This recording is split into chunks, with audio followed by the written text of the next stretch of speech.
Bonjour et bienvenue sur Optra d'Archerie, c'est Robin Gardeur et aujourd'hui j'ai envie de vous parler de mental et de planification de votre saison.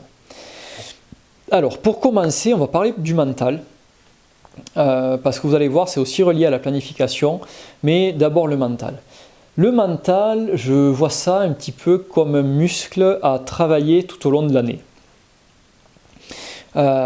Déjà, avant de vouloir travailler sur le mental, il faut comprendre ce qu'est le stress. Le stress, c'est de l'énergie, c'est des hormones, c'est le corps qui réagit à une situation de danger. Alors, on n'est plus dans la situation où un ours ou un loup va surgir des bois pour nous attaquer et on doit réagir au quart de seconde pour partir en courant ou pour esquiver un coup.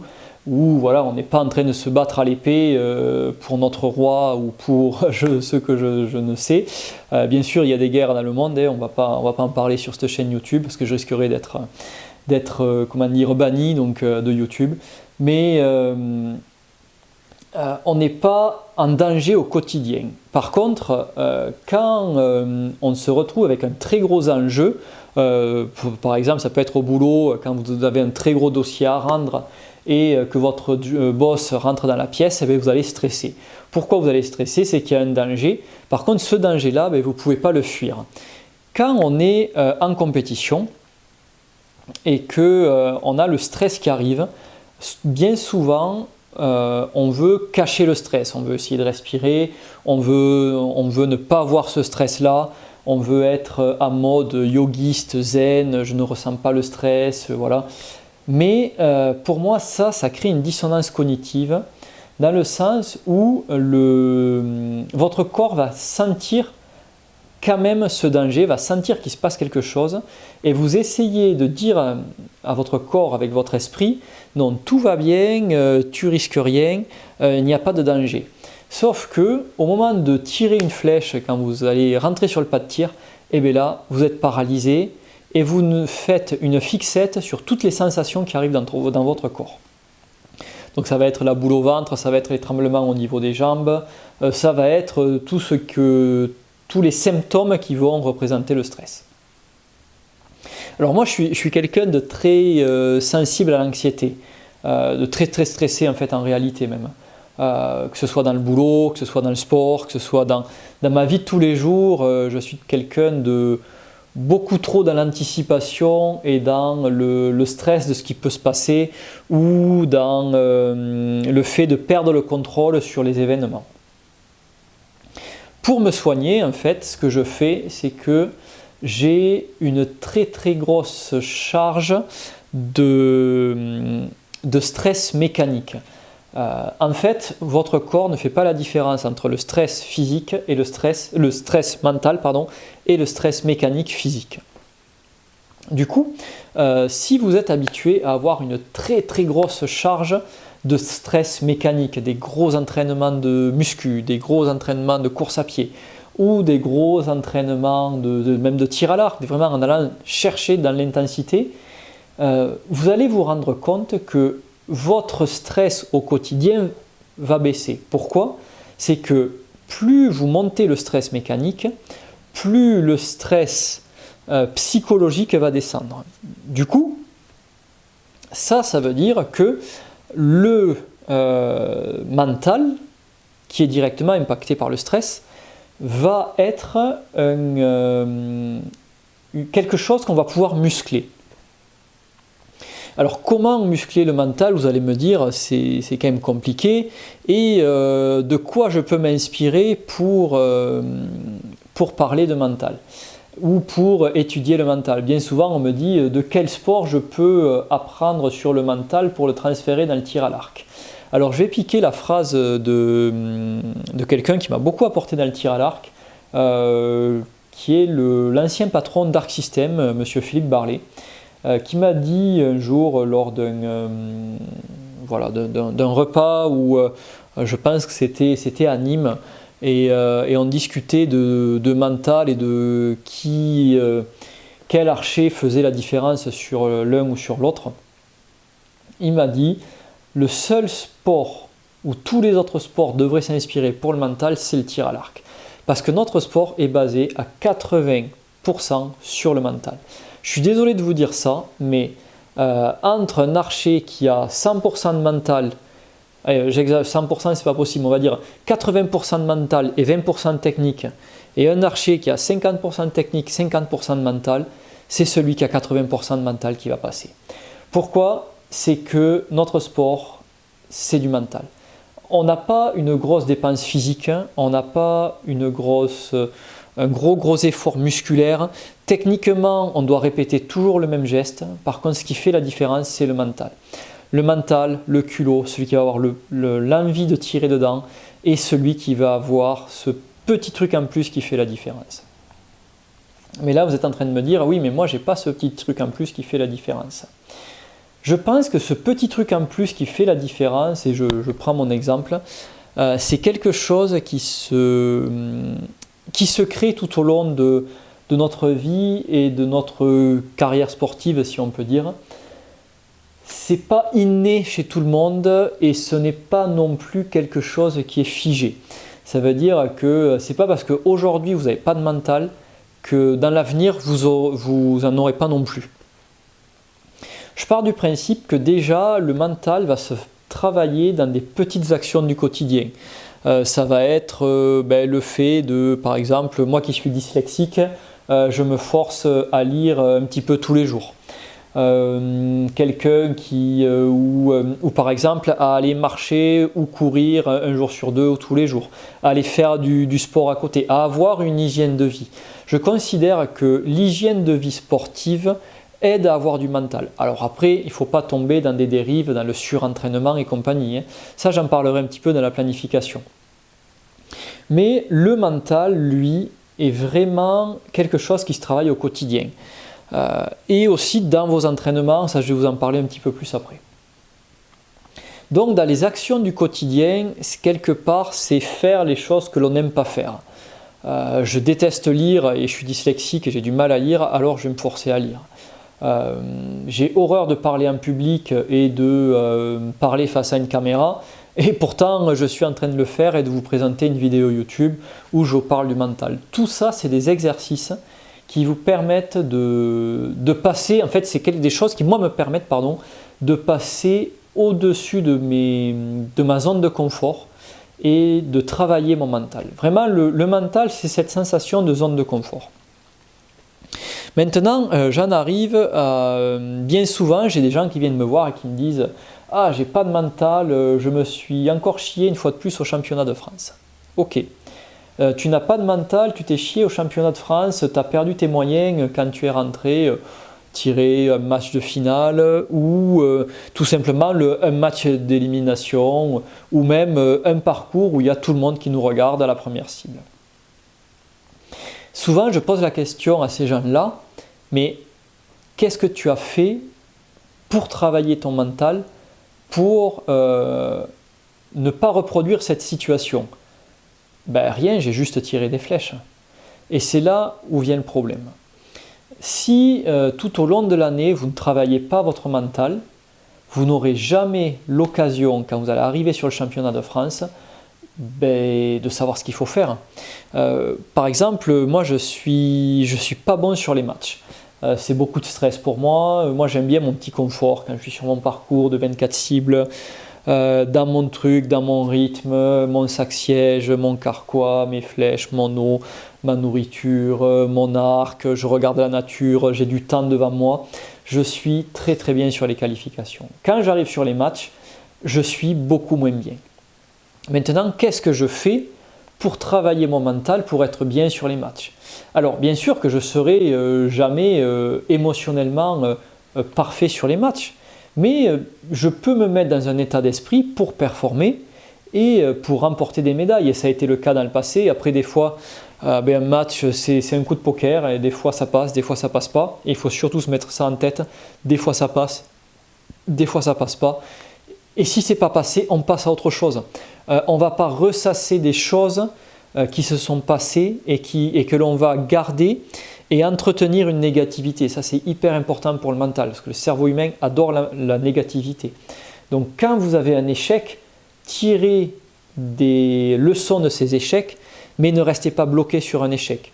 Un échec, c'est juste une étape que vous avez passée et vous aurez plein d'autres moments où vous pourrez, comment dire ça, où vous pourrez encore mieux exprimer votre tir ou quoi que ce soit même un diplôme ou autre chose.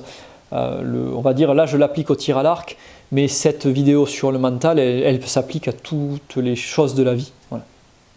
Ça peut être un entretien d'embauche, ça peut être n'importe quoi. Du coup, qu'est-ce que je fais pour gérer mon mental avant et pendant les compétitions? Mais déjà, je vais reproduire les situations qui sont stressantes pour moi. Donc, par exemple, je vais me mettre un petit peu de difficulté. La première difficulté, c'est un tir compté. Ça veut dire que on se met à l'entraînement pendant que tout le monde tire, on prend ses flèches. Alors moi, pour gagner un peu de temps, je fais des volées de 6 flèches en ce moment en salle. Mais je vais me faire des tirs comptés avec un objectif de points ou une zone de réussite à atteindre et dans le but de vraiment me mettre déjà un petit peu en difficulté. Ça veut dire qu'il y a un score à atteindre, il y a une zone de réussite à atteindre.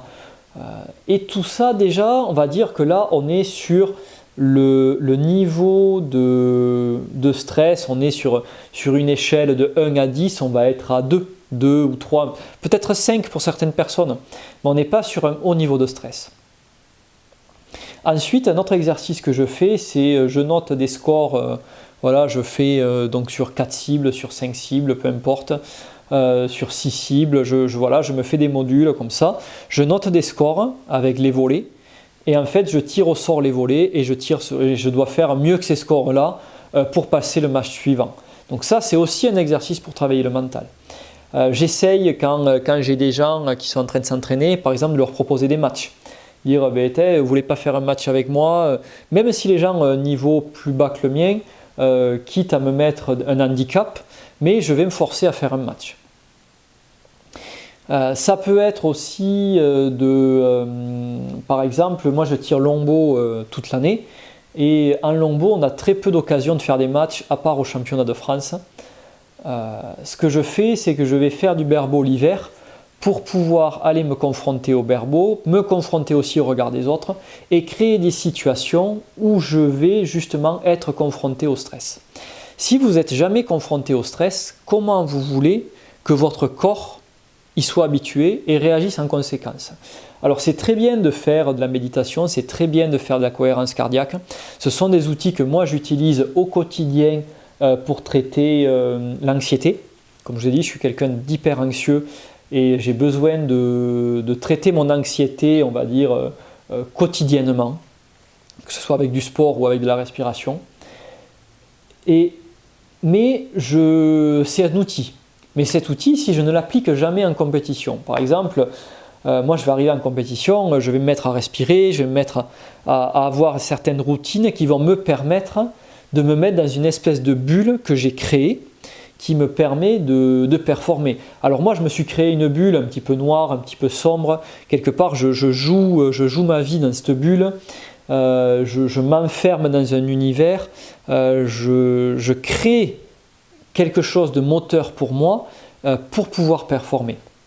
Mais si ça vous ne l'avez jamais travaillé, comment vous voulez en arrivant sur une compétition vous dire ah ben c'est bon, j'ai regardé la vidéo de Robin, il m'a expliqué comment gérer le mental, voilà, je vais respirer, je vais me motiver et je vais gagner. Ben non, ça ne va pas marcher.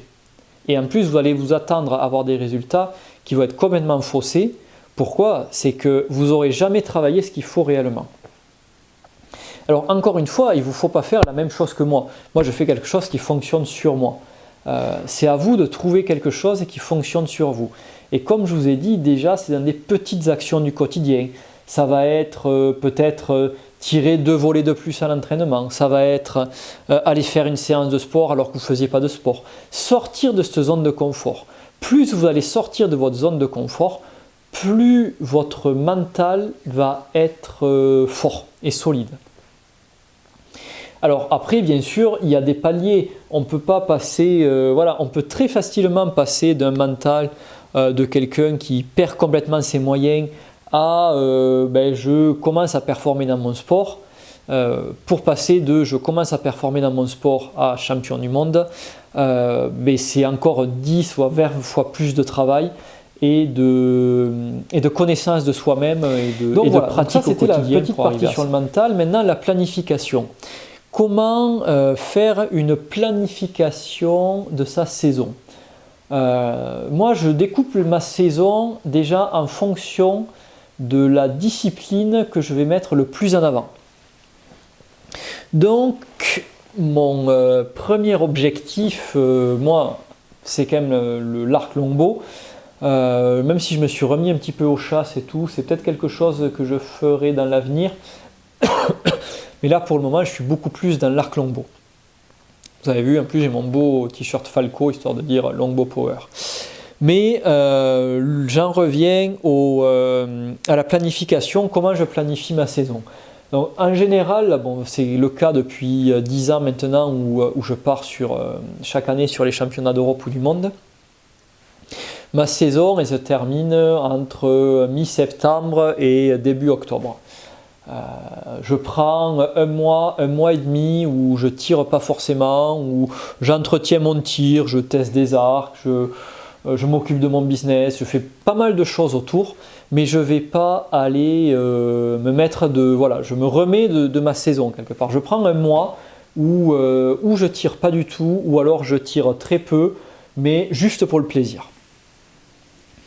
Donc là, en général, je passe le mois de octobre assez tranquille, et en novembre, je reprends le berbeau pour la saison intérieure. Donc j'ai un mois où je teste, où je mets au point mon matériel, et le mois de décembre où j'essaye de performer pour être prêt aux alentours de Nîmes, et si des scores au classement national me le permettent, peut-être aller faire le championnat de France.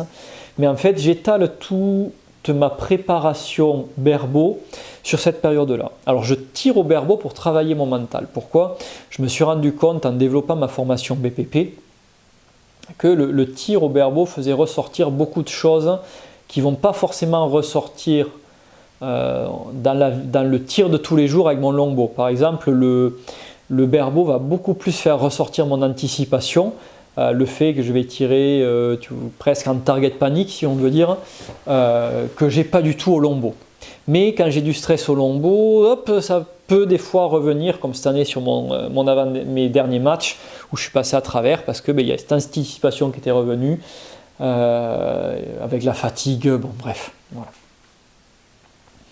Mais je me sers du coup du berbeau pour déjà ne pas tirer sur mon longbow, pour changer, avoir envie de reprendre mon longbow, pour travailler les matchs en berbeau, pour avoir accès à d'autres événements, et pour travailler des points techniques sur par exemple le maintien de la visée, sur mon bras d'arc, sur ma libération, des choses que je ne vais pas travailler ou que je vais juste entretenir au longbow, mais que je vais avoir moins de facilité à travailler. Donc on va dire aux alentours du mois une fois que j'ai fait ça, octobre, que mon tir est installé, novembre, et que je commence à fin novembre, on va dire début décembre, je bosse sur tous ces exercices-là.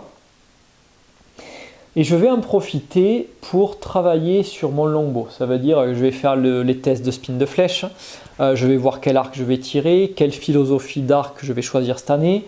Je vais travailler sur mes arcs et sur tout mon équipement parcours, parce que j'ai le temps. Et je ne suis pas dans le stress de me dire « Ah, mais si je change de flèche, ça va vous donner quoi? Ah, si… » Non. C'est-à-dire que si je commence, par exemple, à travailler sur mes flèches au mois de mai, quand le 3D commence, je vais être en mode ouais, mais si je change de flèche, est-ce que je vais faire les mêmes points? Ah, mais si je change d'arc, est-ce que je vais faire les mêmes points? Et du coup, mes choix vont être placés sur de l'émotionnel, et tout ce qui est placé sur de l'émotionnel, dans le sport, ça n'a pas sa place. Bien sûr qu'il faut avoir envie de tirer à l'arc, mais quand on est trop dans l'émotionnel, on perd en lucidité et on ne peut pas performer comme il faut. Du coup, j'utilise cette période d'hiver où je tire berbeau pour faire mes essais au niveau de mes longbows. Arrivé au mois de février, on va dire mi-février, début mars, c'est la période où je vais commencer à sortir dehors, et si le climat le permet bien sûr, et je vais commencer à faire quelques compétitions nature, voire quelques déplacements internationaux comme le Border Fest, voire des petits événements, commencer à me mettre en route. Alors s'il fait vraiment trop mauvais, souvent je tire avec l'arc-chasse histoire de faire une transition entre le berbeau et le longbow. Et s'il fait beau, je pars avec mon longbow. Et en fait, là, je vais travailler jusqu'au mois de mai, même début, on va dire mi-mai, début juin, je vais travailler sur tous les points qui me permettent de performer en longbow. Donc je vais renforcer ma visée, je vais renforcer mes points techniques, je vais être hyper pointu sur le réglage de mon arc. Et quand j'arrive au mois de mai, qui est la période où je vais faire mes qualifs, qui est la période où je vais commencer à réellement mettre en place ma saison 3D, là, j'ai plus envie d'être dans qu'est-ce que je dois faire techniquement, qu'est-ce que je dois faire au niveau du matériel. Tout ça, je l'ai travaillé pendant l'hiver. Ensuite, au niveau de ma planification, il y a toujours, je vous en parlais un petit peu sur la partie anxiété, une partie sur la préparation physique. Ça veut dire que je vais me préparer physiquement tout au long de l'année, mais encore plus sur la période, en fonction des périodes, je vais me préparer différemment. En général, jusqu'au quand j'arrête les championnats inter, donc je prends une semaine par contre où je fais aucune muscu, aucun sport, où vraiment je me repose.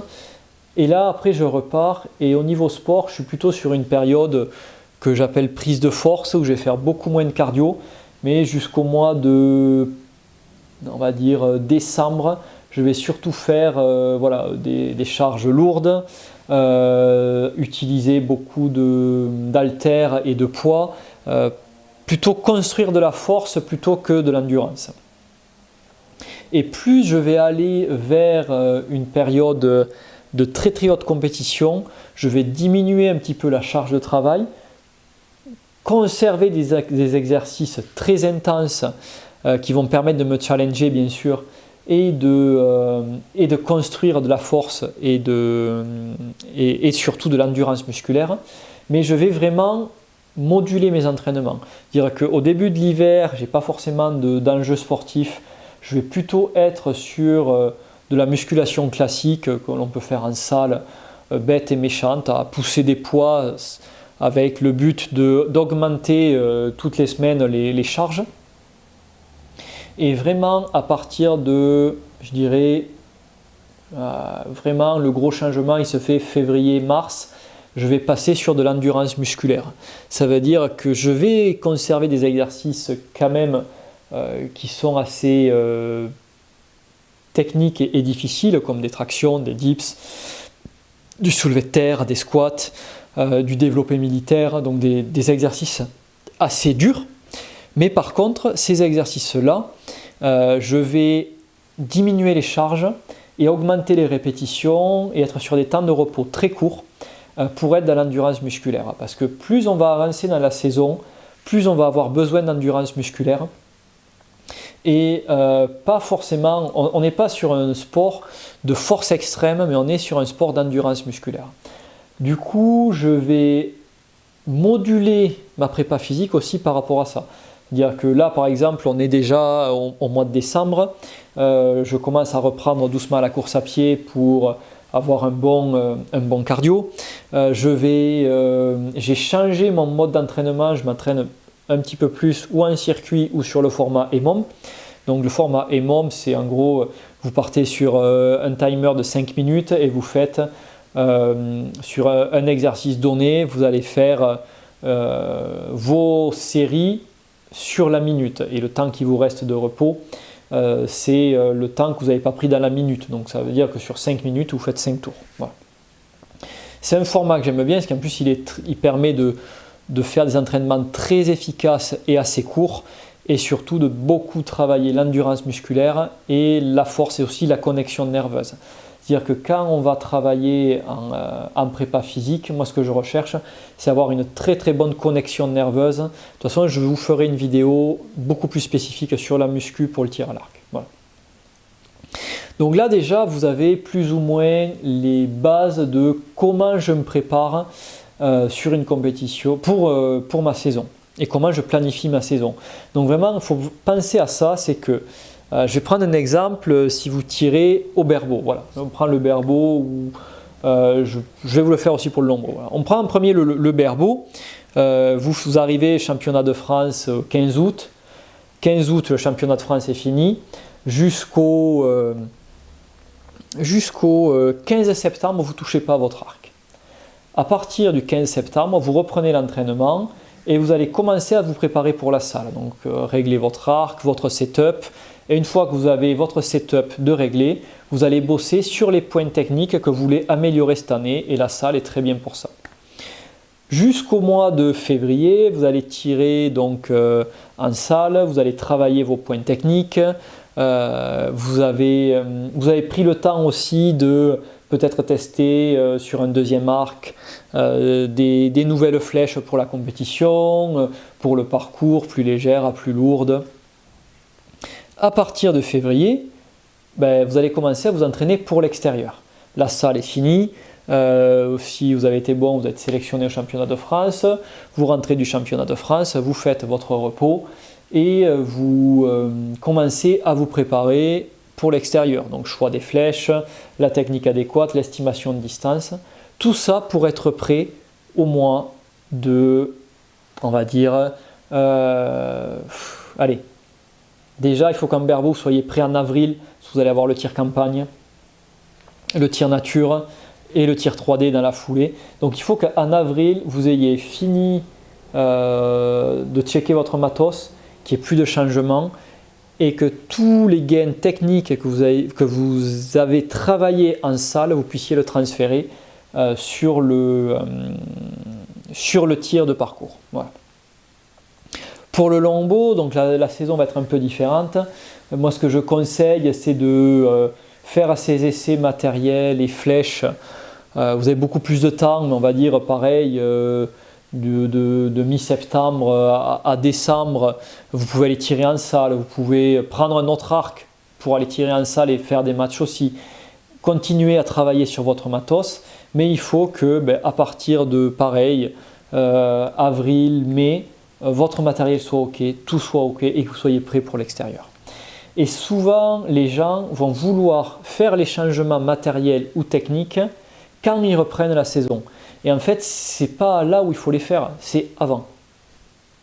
Pour les faire avant, bien sûr, c'est bien d'être coaché, c'est bien d'être suivi, de s'intéresser à son matériel, de comprendre mieux son matériel pour pouvoir gérer au mieux sa saison.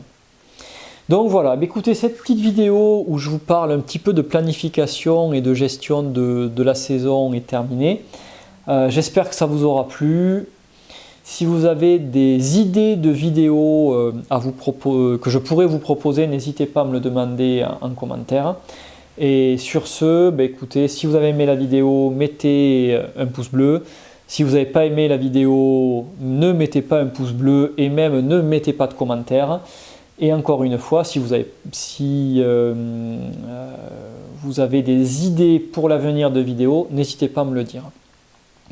Sur ce, je vous retrouve très vite dans un prochain épisode.